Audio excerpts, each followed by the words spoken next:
31절까지 읽습니다. 신약성경 요한복음 3장 16절서부터 20절까지 읽습니다. 21절까지 읽겠습니다. 하나님이 세상을 이처럼 사랑하사 독생자를 주셨으니 이는 저를 믿는 자마다 멸망치 않고 영생을 얻게 하려 하심이니라. 하나님이 그 아들을 세상에 보내신 것은 세상을 심판하려 하심이 아니요 저로 말미암아 세상이 구원을 받게 하려 하심이라. 저를 믿는 자는 심판을 받지 아니하는 것이요 믿지 아니하는 자는 하나님의 독생자의 이름을 믿지 아니하므로 벌써 심판을 받은 것이니라. 그 정죄는 이것이니 그 빛이 세상에 왔을 때 사람들이 자기 행위가 악함으로 빛보다 어둠을 더 사랑한 것이니라. 악을 행하는 자마다 빛을 미워하여 빛으로 오지 아니하나니 이는 그 행위가 드러날까 하며 진리를 좇는 자는 빛으로 오나니 이는 그 행위가 하나님 안에서 행한 것임을 나타내려 함이라 하시니라. 지난주에 이어서 오늘도 진리의 증언이 되는 제목을 가지고 교제를 나누겠습니다. 우리가 요한복음 3장 16절은 정말 성경 가운데서 가장 표면화되고 모든 세상 사람들이 제일 많이까지 제가 읽습니다. 왜 유니온 주일학교나 또는 학위 성경학교 이런 것을 하게 되면 그 믿지 않는 가정에서도 전부 다 그 주일학교나 학위 성경학교에 나가던 애들이 동네 다니면서 하나님이 세상을 이처럼 사랑하사 노래를 부르면서 골목골목 다니는 것을 우리가 가끔 듣습니다. 하나님이 세상을 이처럼 사랑하사. 제가 여기에 이처럼이라는 말에 대해서 아마 여러분과 제가 많은 그 깊은 생각을 해왔을 줄 압니다. 세상을 이처럼은 타인이 그걸 몰라요. 경험한 자만 합니다. 이처럼 사랑했구나.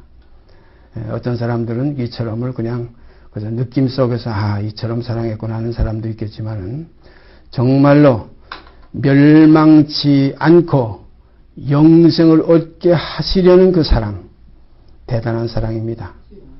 이 사랑을 깨달은 사람들은 이처럼 속에는 그 속에는 많은 감사와 많은 영광과 찬송이 있고 또한 많은 눈물이 있습니다. 하나님이 세상을 이처럼 사랑하사 독생자를 주셔서 죄값은 사망인 그 사망, 그로 말미암아 멸망할 수밖에 없는 저희들, 멸망에 있었던 저희들, 더 깊이 들어가면 죄로 말미암아 이미 죽었던 우리를 살리시기 위해서 독생자를 보내셔서 죄값을 치러주셨어요. 그 값이 피입니다. 가장 세상에 비싼 것이 무엇인가 할 때에 뭐 금이요 다이아몬드 야단들 하지만은 생명인 피가 제일 비쌉니다. 그 피를 무엇을 주고 바꾸겠어요? 물론 뭐 조금 수혈받고 조금 보충하는 것은 뭐 돈 몇 푼 주면 되지만은 생명의 원천인 그 피의 근본을 우리가 무엇을 주고 바꾸겠느냐? 주님께서도 말씀하셨지만은 우리가 구약에 기록된 대로 생명은 그 피에 있다. 그래서 그 목숨, 그 생명을 지탱하는 피, 이것이 얼마나 소중한지 온 천하를 주고도 바꿀 수 없다. 우리가 한 이틀 전인가 하루 전인가 우리가 사회적으로 많은 사람들의 어떤 그 주목의 대상이 되어왔던 그 연예인 하나가 죽었지요. 겉으로 보기에 참 이쁘게 생겼고 아름다운 모습을 가지고 그렇게 흠없이 정말 사람들에게 흠모의 대상으로 지내왔던 기른종이라는 그 여인이 세상 떠나갔어요. 오늘 아침에도 저 밑에 내려갔다 오다 보니까 오늘 아침에 추운데도 관을 자꾸 씻고 나가요. 참 저는 여기서 많이 배웁니다. 그래서 제가 생각하기를 오늘 죽은 사람 꽤 춥겠다 그랬어요. 오늘 죽은 사람 꽤 춥겠다. 그러나 우리가 기피할 것은 한 번 죽는 것은 사람에게 정하신 것이고 그 후에는 심판이 있으리라. 성경에 심판이라는 말이 여러 군데 나오지만은 심판을 두 가지로 표현이 되어 있어요. 이 기록된 말씀에는 그냥 심판 이렇게들 쭉 나열했기 때문에 그 심판을 분류하기 어렵지만은 지금 여기에 나타나 있는 이 심판, 다시 읽습니다. 하나님이 세상을 이처럼 사랑하사 독생자를 주셨으니 이는 저를 믿는 자마다 멸망치 않고 영생을 얻게 하려 하심이라. 하나님이 그 아들을 세상에 보내신 것은 세상을 심판하려 하심이 아니하는 심판이 있어요. 그 다음에 18절에도 보면 저를 믿는 자는 심판을 받지 아니하는 것이요 하는 심판이 또 나와요. 그 다음에 그 18절 하반절에 가보면 그 이름, 독생자의 이름을 믿지 아니하므로 벌써 심판을 받은 것이라는 또 심판이 나와요. 여기도 지금 심판이 이렇게 몇 군데 나오는데 이 심판은 영원한 지옥 형벌이 아니라 정죄라는 말입니다. 정죄. 이걸 우리가 성경에서 분리해야 됩니다. 제가 가지고 있는 개혁 성경에는 이 심판 옆에는 반드시 그 숫자가 붙어 있어요. 이자가 붙어 있어요. 가지고 계신 분들 계시겠지만은 거기 보면 17절에 보면 하나님이 그 아들을 세상에 보내신 것은 세상을 심판이라고 그 심자 그 옆에 오른쪽 위에 보면 이자 조그맣게 그 아라비아 숫자로 이자가 있어요. 그 다음에 18절에도 저를 믿지 아니하는 자는 심판하고 또 그 위에도 이자가 또 하나 붙어 있어요. 그 다음에 18절 하반절에도 독생자 이름을 믿지 아니하므로 벌써 심판을 받았느냐는 그 심판에도 이자가 붙어 있어요. 이 이자는 뭐냐면 정죄라는 말입니다. 정죄를 받지 않는다. 성경에 심판이 두 가지로 나오는데 정죄받지 않는다, 심판받지 않는다는 뜻이 하나 있고 또 하나의 심판은 둘째 사망의 해를 받아서 이건 정죄하고 상관없이 영원한 지옥 형벌을 받는 심판입니다. 여기에 대한 이제 내용이 요한복음 5장에 가보면 분명히 그걸 가름하고 있습니다. 요한복음 5장 한번 우리가 찾아볼까요? 요한복음 5장에 요한복음 5장 24절서 29절까지 제가 읽습니다. 내가 진실로 진실로 너에게 이르노니 소중한 말씀에는 항상 진실로 진실로라는 그러한 말씀이 여기 기록되어 있어요. 참으로 아주 정말로 아주 진실되게 주님께서 지금 간곡히 말씀하시는 내용입니다. 내가 진실로 진실로 너에게 이르노니 내 말을 듣고 또 나 보내신 이를 믿는 자는 영생을 얻었고 심판에 이르지 아니하느냐 심판이라는 여기 보면 일자가 붙어 있어요. 그 밑에 내려가 보면 정죄라고 되어 있어요. 정죄함이 없다는 겁니다. 이 정죄함이 없는 것과 영원히 지옥에 가는 그 심판과는 달라요. 그 다음에 읽어보십시다. 심판에 이르지 아니하나니 사망에서 생명으로 옮겼느니라. 진실로 진실로 또 나옵니다. 진실로 진실로 너에게 이르노니 죽은 자들이 하나님의 아들의 음성을 들을 때가 오나니 곧 이때라 듣는 자는 살아나리라. 아버지께서 자기 속에 생명이 있음 같이 아들에게도 생명을 주어 그 속에 있게 하셨고 또 인자됨을 인하여 심판하는 권세, 여기 심판은 정죄하고는 다른 겁니다. 같은 이 심판, 앞의 심판과 24절에 있는 심판과 지금 여기 27절에 있는 심판은 전혀 내용이 달라요. 24절에 있는 심판은 정죄라는 뜻이 있고 27절에 있는 심판은 영원한 지옥이라는 뜻이 있습니다. 영어 성경을 가보면 이것이 달라요. 하나는 damnation이라고 되어 있고 하나는 condemnation이라고 되어 있어요. 심판의 내용이 달라요.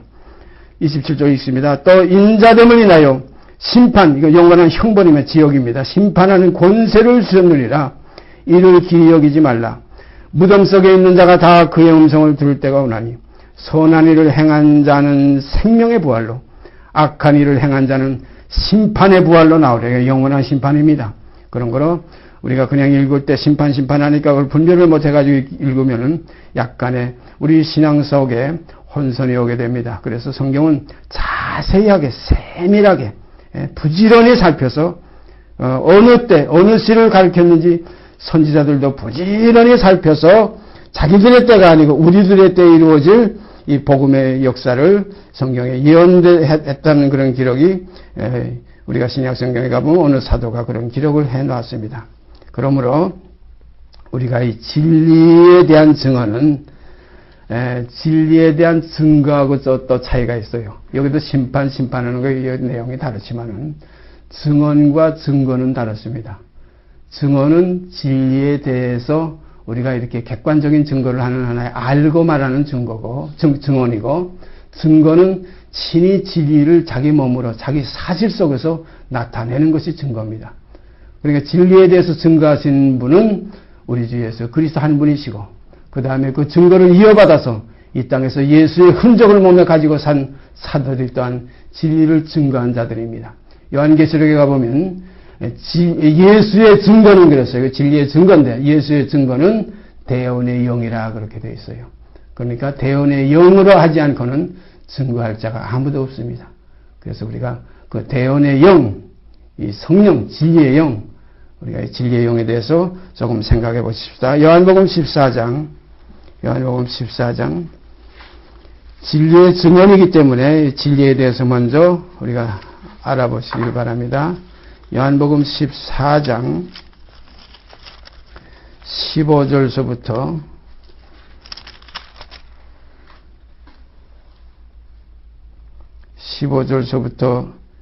21절까지 제가 읽습니다. 너희가 나를 사랑하면 나의 계명을 지키리라. 참 소중한 말씀이지요. 우리가 주님을 사랑한다고 하면서 주님의 계명을 지키지 못하는 일이 너무나 많습니다. 참으로 너희가 나를 사랑하면 나의 계명을 지키리라. 우리가 세상에서도 그렇잖아요. 사랑하는 사람의 그 말을 우리가 우리가 따라주고 순응해주고 또 지켜주고 하는 약속도 사랑하는 사람과의 그 약속은 아주 정확하지 않습니까? 마찬가지로 너희가 나를 사랑하면, 그리스도께서 너희가 나를 사랑하면 나의 계명을 지키리라. 이게 새 계명입니다. 나의 계명은 내가 너희를 사랑한 것 같이 너희도 서로 사랑하라는 그 사랑의 계명입니다. 이게 마지막 최종적인 하나님의 서역이에요. 하나님의 소원입니다. 뜻입니다. 내가 아버지께 구하겠으니 그가 또 다른 보혜사를 그랬어요. 그가 또 다른 보혜사를 한 거 보니까 보혜사가 하나 둘이 아니고 여럿인 것 같다 하는 느낌이 여기 있지 않습니까? 또 다른 보혜사를 너희에게 주사 영원토록 너희와 함께 있게 하시리니 저는 진리의 영이라 그랬어요. 진리의 영이라. 진리의 영은 영원토록 우리와 함께 있을 영입니다. 거기에 예언의 영, 방언의 영, 병 고치는 영, 또 방언의 영, 통역의 영, 영이 여러 가지가 있지만은 여기 보니까 또 다른 보혜사, 어떤 보혜사냐? 영원토록 우리와 함께 하실 그 보혜사인데 이 보혜사의 이름은 여기에 저는 진리의 영이라. 세상은 능히 저를 받지 못하나니, 이는 저를 보지도 못하고 알지도 못합니다. 그러나 너희는 저를 아나니 저는 너희와 함께 거하시며 또 너희 속에 계시겠습니다. 너희와 함께 거하시며 하니까 지금 함께 계신 그 주님 속에, 주님에게 지금 진리의 영이 계셨어요. 주님은 어떤 하나의 그 부분적인 그 한 영, 두 영으로 오신 것이 아니라 일곱 영으로 오셨다. 어린 그 양에게 일곱 눈이 있으니 이 눈은 온 땅에 보내심을 입은 하나님의 일곱 영이더라 하는 것이 요한계시록에 분명히 나와 있습니다. 그러니까 주님은 일곱 영, 거기에는 통역, 방언, 병 고치는 것, 능력, 가르치는 지혜, 그 다음에 예언하는 예언, 그 다음에 사도의 영이 가장 크다고 사도 바울도 고백한 것을 우리가 조금 이따 찾아보겠습니다. 세상은 능히 저를 받지 못하나니 이는 저를 보지도 못하고 알지도 못함이라. 그러나 너희는 저를 아나니 저는 너희와 함께 거하시며 또 너희 속에 계시겠습니다. 그러니까 이 영은 십자가에 못 박히신 그리스도에게서부터만 흘러내리는 물과 피의 역사 속에 있습니다.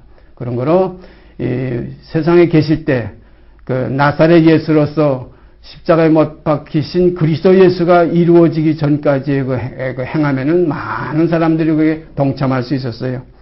병 고치고 능력 행하시고 여러 가지 참 역사를 이루시는 것에는 표적을 구하고 헬라에는 지혜를 찾는, 거기에서는 나사렛 예수로서 많은 으뜸이 되는 그러한 일들을 하셔서 많은 사람들이 주여 주여 하면 따라다녔지요. 심지어는 그를 세상의 임금으로, 유대인의 임금으로 삼으려고, 왕으로 삼으려고까지 했던 그런 일들이 있었습니다. 그러나 이 진리의 영은 세상은 능히 저를 받지 못하나니 이는 저를 보지도 못하고 알지도 못함이라.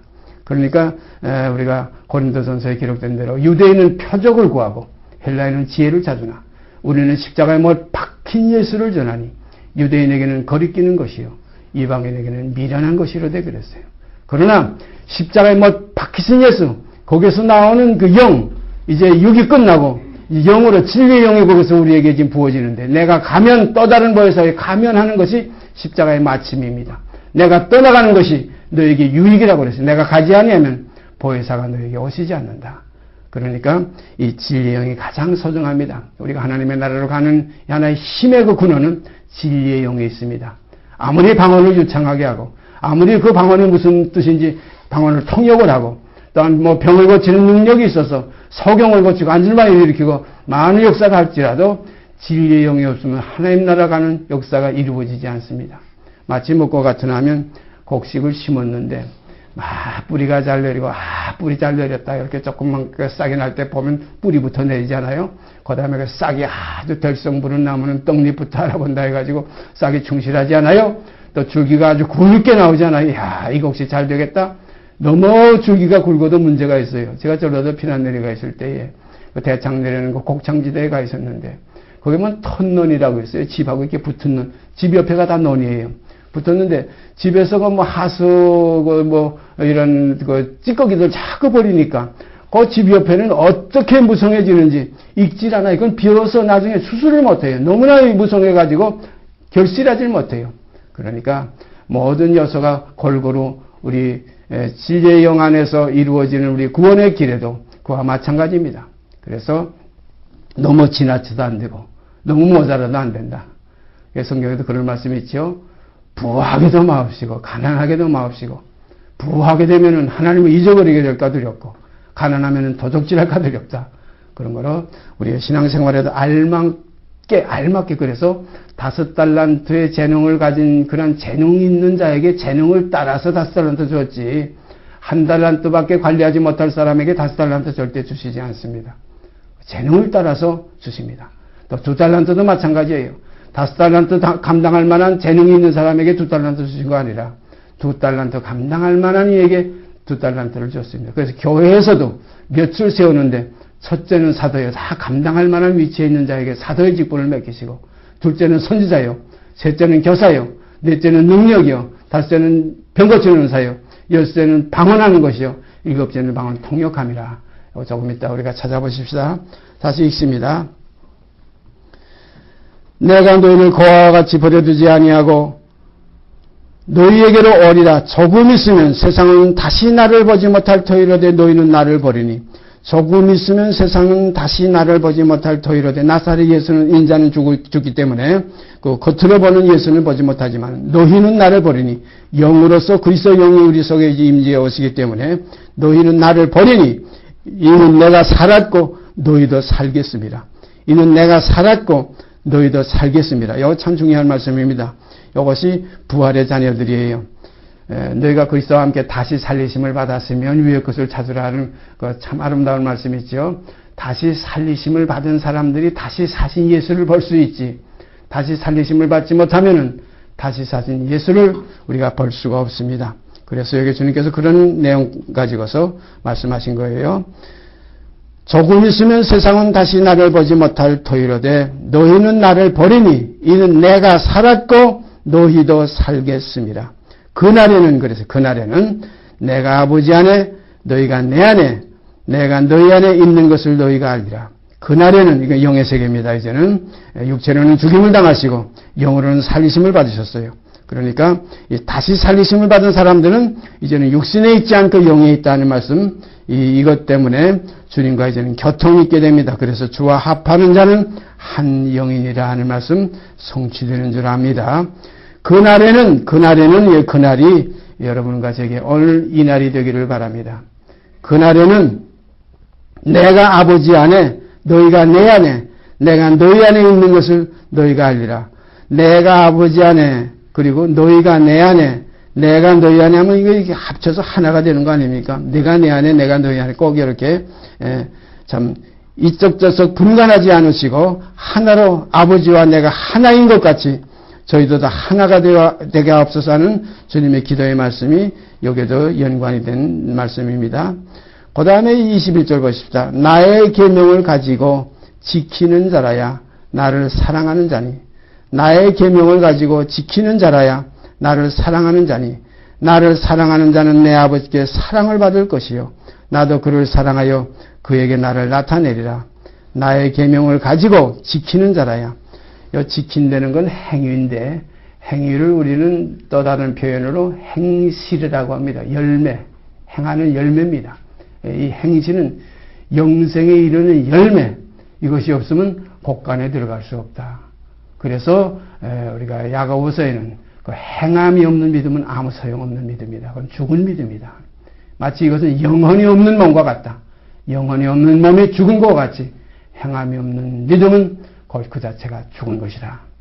그래서 우리가 행실, 그 열매, 그래서 영생에 이르는 열매를 우리는 얻었다. 이것이 새 계명입니다. 서로 사랑하는 거예요.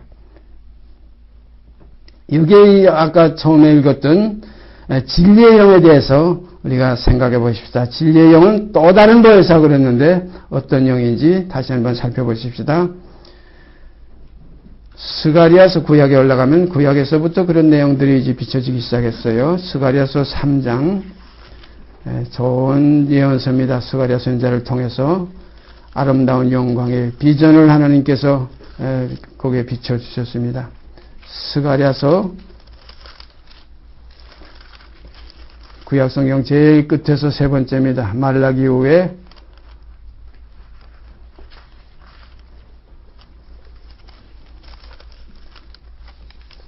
말라기 바로 위에입니다. 스가랴서 3장, 스가랴서 3장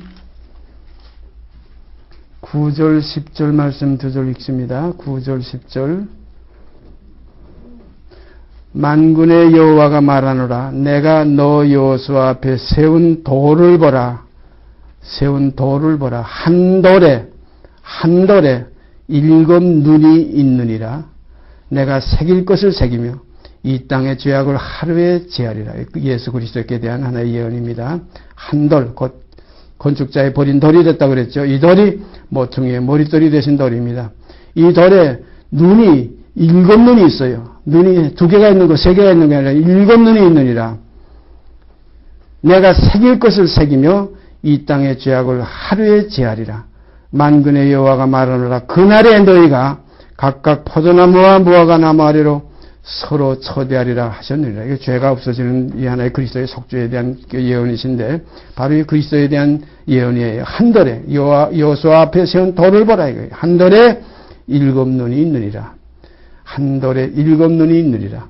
그 다음에 4장 1절서부터 그 다음 계속해서 1절서 10절까지 제가 읽습니다. 내게 말하던 천사가 다시 나와서 나를 깨우니 마치 자는 사람이 깨우는 것 같더라.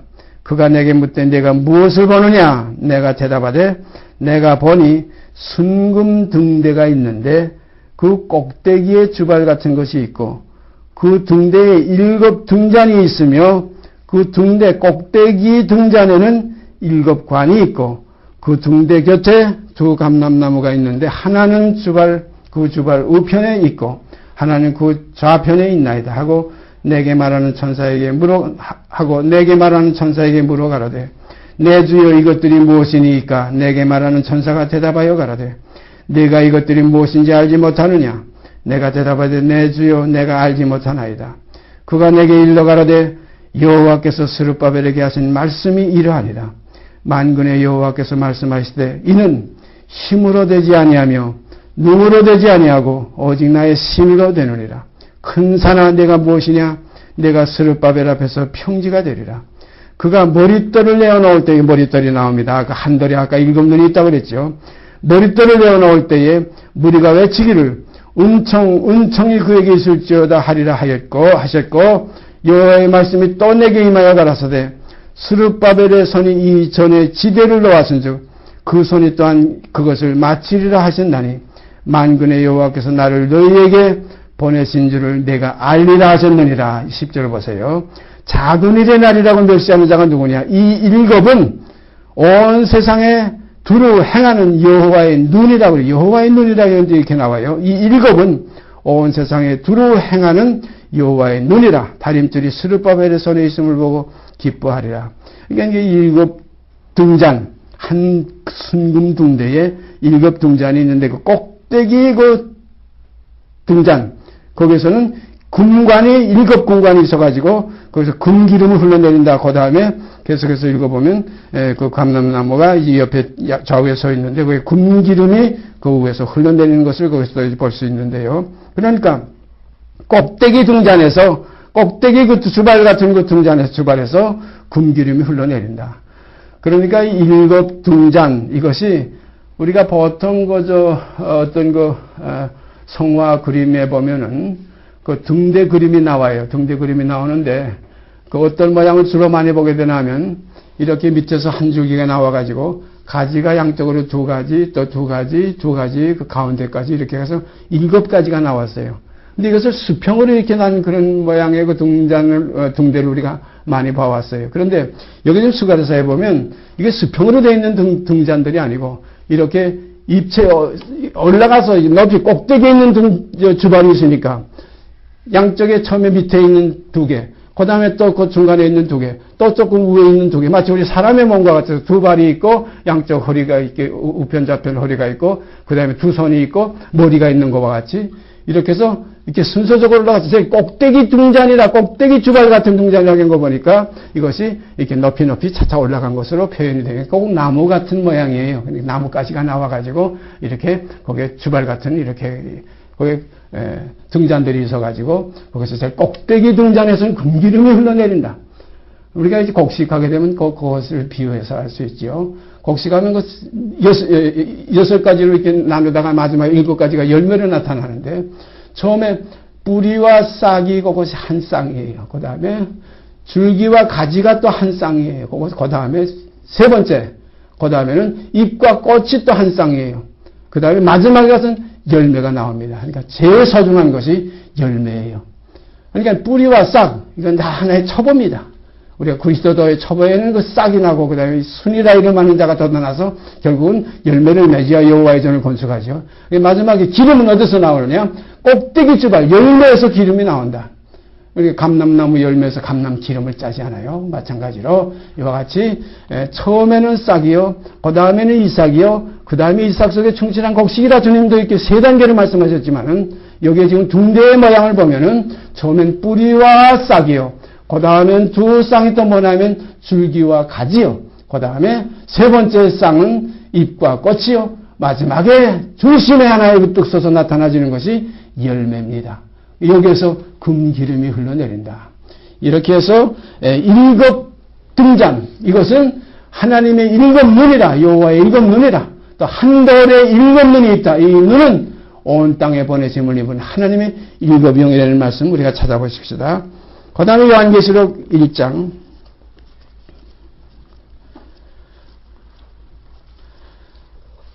요한계시록 1장이요.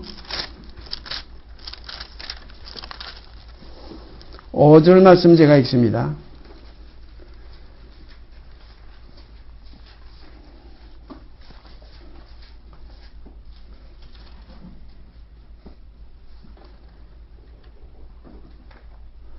요한계시록 1장 4절부터 읽습니다. 요한은 아시아에 있는 7 교회에 편지하노니 이제도 계시고 전에도 계시고 장차 오실 이와 그 보좌 앞에 7 영과 그랬어요. 여기도 7 영이 나옵니다. 그 보좌 앞에 7 영, 이것이 등대입니다.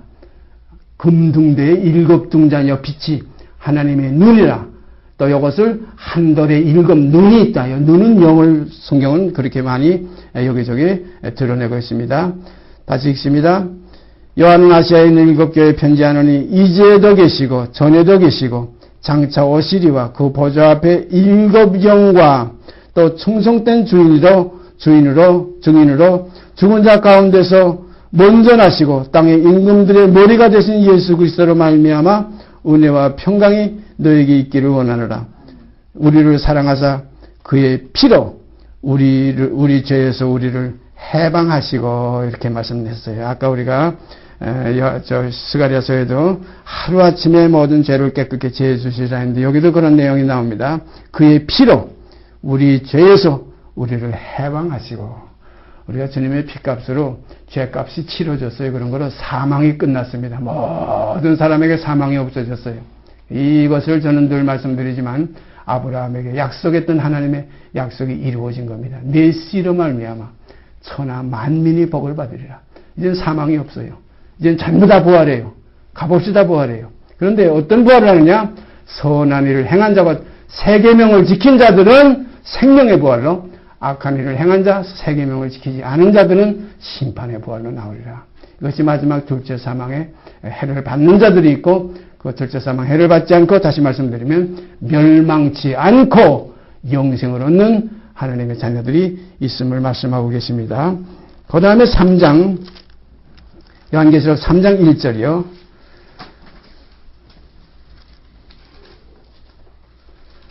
요한계시록 3장 1절, 사대 교회 사자에게 편지하기를 하나님의 일곱 영과, 여기도 보니까 하나님의 일곱 영과 그랬어요.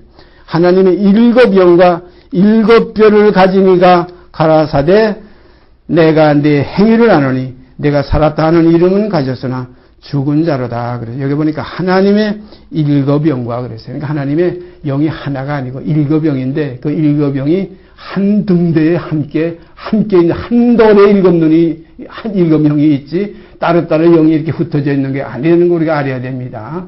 이걸 우리가 분명히 깨달아야 됩니다. 그 일곱 영이 따로따로 역사하는 영이 아니고, 마지막 또 다른 모사를 보낼 이 영은 진리의 영인데, 이 영은 너희와 영원히 함께할 영이다.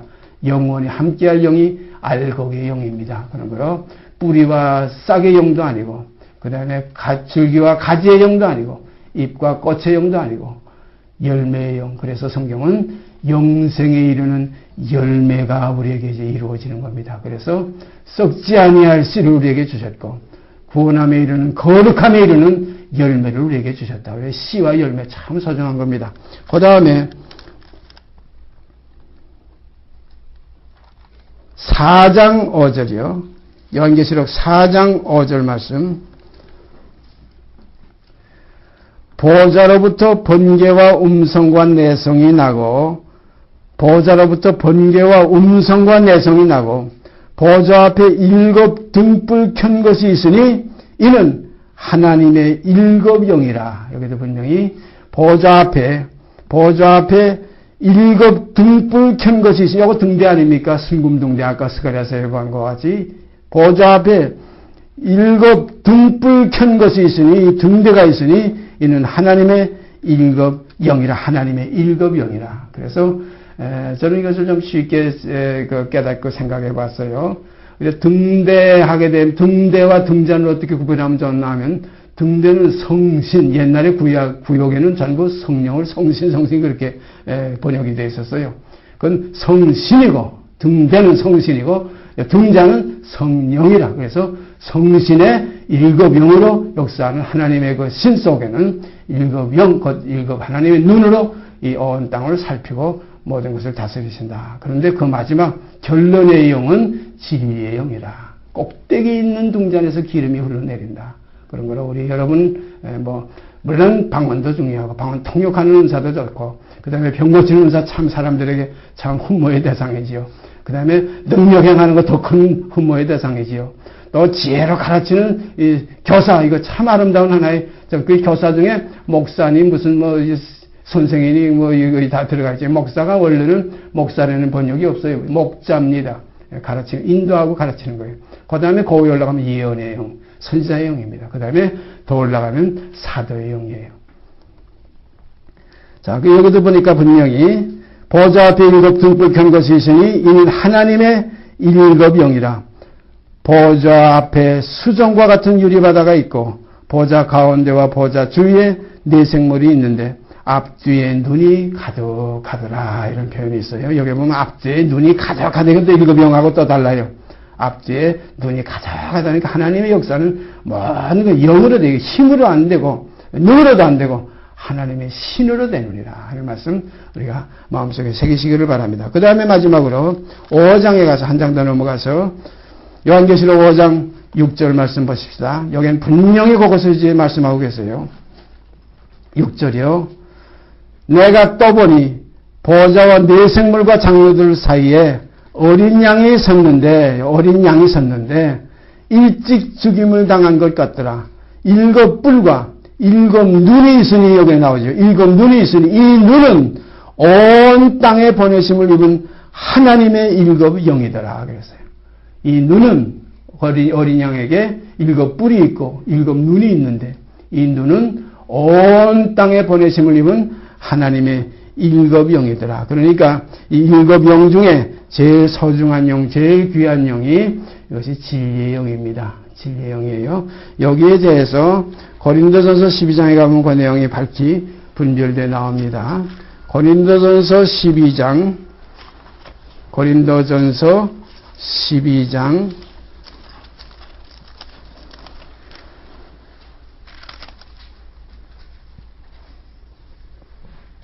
27절서부터 제가 읽습니다. 너희는 그리스도의 몸이요 그 지체의 각 부분이라. 너희는 그리스도의 몸이요 그 지체의 각 부분에서 역사하는 역사의 그 각각 부분마다 역사하는 것을 7가지로 분류했어요.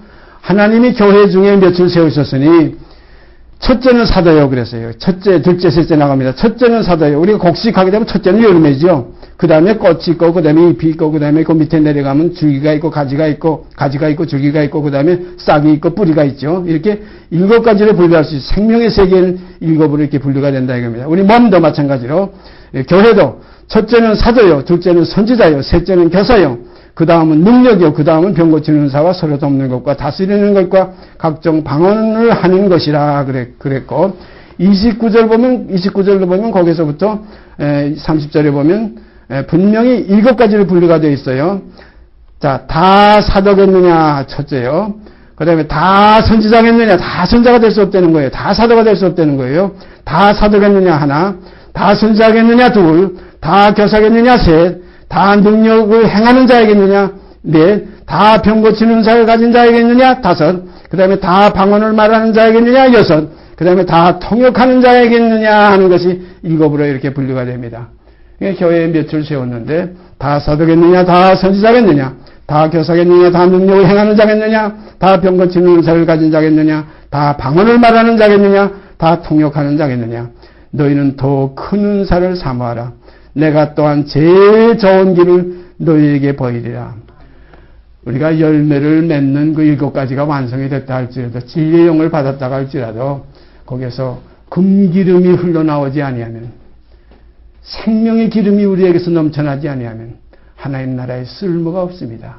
하나님 나라는 알곡하게 머금고 기름을 짤 수 있는, 우리가 가평에서 깨를 금년에 조금 심었는데 거름을 좀 잘했더니 깨알들이 충실해요. 그 기름을 짜봐야 되겠지만, 재작년인가 심었던 것은 어떻게 좀 부실하게 돼가지고 이렇게 뚝정이들이 많았는데, 충실한 알곡, 충실한 곡식. 그래서 그 충실한 곡식을 우리는 씨라고 그래요. 씨로 삼을 수 있는, 씨로 될 수 있는 그런 어린 양이 어디로 인다든지 따라가는 자며, 그 입에 거짓말이 없고 흠이 없는 자가 곧 충실한 거예요. 정결한 처녀, 그냥 되는 대로 된 처녀가 아니라 정결한 처녀로 한 남편인 그리스도께 중매될 수 있는, 흠이나 티나 주름 잡힘이 없는 이러한 사람들이 되어지는 것이 아버지의 뜻입니다. 이런 깨끗하고 정결한 신부를 찾으시려고 주님 다시 오시는 거예요. 짝을 찾으시려고 다시 재림하시는 거예요. 생명을 주셨고, 생명으로 말미암아 이제 그리스도 안에서 성장하는 장성하는 그 딸들이 하나님의 그 어린 양의 신부가 될 자격자가 되기 위한 그 교회가 이 땅에서 정말로 아름답고 곱게 양육되기를 바라는 겁니다. 이 교회는 땅에서 있어서는 안 돼요. 위에 있는 예루살렘, 땅의 것을 생각지 아니해야 돼요. 땅의 것을 잊어버려야 돼요. 위의 것만 생각하고 위의 것만 찾는 생명 속에서 이런 아름다운 모습이 이루어질 줄 믿습니다.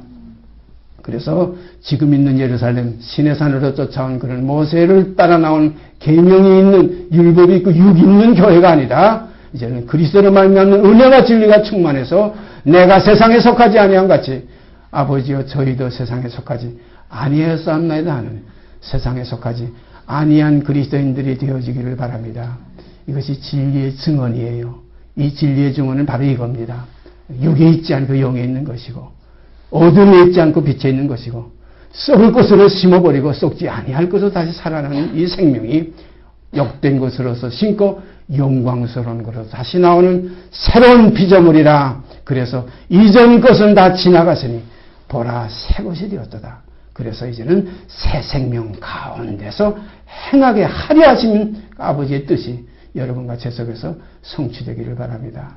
이 속에서 평화가 넘치고 이러한 사실 속에서 감사의 찬미가 올라오고 이러한 사실 속에서 하늘과 나의 사이에 거룩한 이 땅 사이에 사다리가 놓여서 오르락내리락 할 수 있다.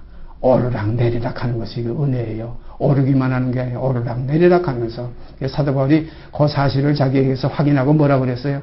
내가 내 스스로 개인적인 생각으로는 몸을 떠나서 주와 함께 영원히 구하기를 바라지만은 그러나 내가 여기에 있는 것이 너희에게는 유익이라. 중간 역할을 하기 때문에 중매꾼이에요. 그래서 중매꾼이 있어야 제대로 혼인이 성사되지. 중매꾼이 없는 혼인 성사는 이건 뭔가 문제가 있어요. 요즘 많이 연애들 하기 때문에 가정 파탈이 얼마나 심합니까? 옛날에는 아주 그 중매를 잘 서면 그 평생 정말 해로하고 잘 살잖아요. 그런데 요즘은 제멋대로. 그러니까 요즘 신앙생활도 제멋대로 하는 신앙이 얼마나 많은지. 그래서 그리스도와 더불어 벌써 이탈되고 믿음에서 파손하고 은혜에서 떨어지는 자가 많이 있습니다. 우리가 진실한 성령의 이끌림을 받아서 성령의 인도하심을 받아서 성령으로 하지 않고는 주시라 할 자가 없느니라는 주여 부를 때 주님은 오냐 하는 짝이 이루어지는 겁니다. 성령으로 주와 하나가 되시기를 바랍니다. 그래서 성령이 하나 되게 하시는 것을 힘써 지키라.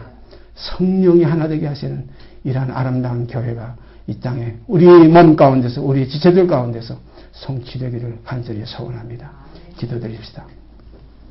오늘 이 시간도 진리를 증거하는 데는 미약하지만 진리의 증언을 아는 데까지 같이 나눌 수 있게 하신 아버지 감사합니다. 우리 아는 것을 말하고 본 것을 증거하는 하신 말씀 그대로 아는 것으로 교제할 수 있게 하신 아버지께 감사드립니다. 그러나 이 사실을 남에게 전하고 도리어 내 자신이 버림이 될까 두려운 마음이 많이 있습니다. 아버지 원하옵게는 이 복음에 함께 참여할 수 있도록 긍휼을 베풀어 주셔서 아버지께 영광이 되고 우리 주 예수 그리스도 안에서 있는 모든 형제자매들 속에 평화가 넘치는 역사가 이 땅에 이루어지게 하여 주시옵소서. 이 모든 말씀 우리 주 예수 그리스도를 받들어 감사하며 기도드리옵나이다. 아멘. 하늘에 계신 우리 아버지여, 이름이 거룩히 여김을 받으시오며 나라의 마옵시며 뜻이 하늘에서 이룬 것 같이 땅에서 이루어지이다. 오늘날 우리에게 일용할 양식을 주옵시고 우리가 우리에게 죄진 자를 사하여 준 것 같이 우리의 죄를 사하여 주옵시고 우리를 시험에 들게 하지 마옵시고 다만 악에서 구하옵소서. 나라와 권세와 영광이 아버지께 영원히 있사옵나이다. 아멘.